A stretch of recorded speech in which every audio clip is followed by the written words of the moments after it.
With Daredevil, Born Again debuting this week, stars Charlie Cox and Vincent D'Onofrio have been making the press rounds talking about the process of taking the very R-rated, violent Netflix series and extending that story for what D'Onofrio says is essentially a fourth season on Disney+. The thing is, the Disney Marvel shows tend to be much more family-friendly affairs.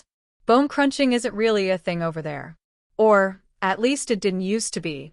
There were practical effects in Born Again. Behind the monitor were just like, "We didn't know you could do that," laughs Justin Benson, who directed the season premiere with his filmmaking partner Aaron Moorhead.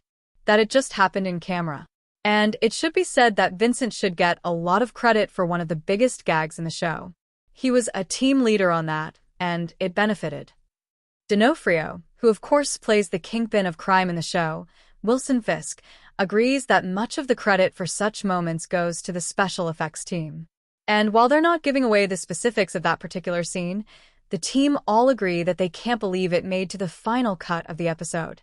It was all practical, the actor tells IGN, which is to say not a computer-generated effect. After we accomplished it, I went home that night, and because it went so well I thought, it's never going to be in the show, no matter what.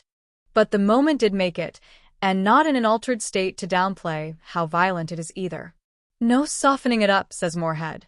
Cox recalls doing scenes as Matt Murdock/Daredevil where they had to shoot alternative versions because the likelihood is that leg break or that whatever wouldn't make it in. And without exception, every one of the more brutal, more violent breaks or moments or pieces of action is in our show. The action behind the Netflix Daredevil series was always street-level and gritty, as the parlance goes, and the mission statement behind the new version, once it was settled upon after some behind-the-scenes pivots, was to maintain that approach, MCU or no MCU.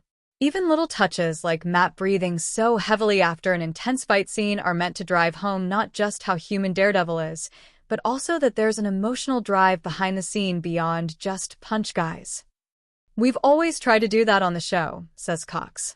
To make sure that every punch or kick is almost like a line of dialogue, that there's a reason for it to be there. And, where possible, I'm not trying to excuse the violence of our show, we always make sure that it's not just grotesque for the sake of it.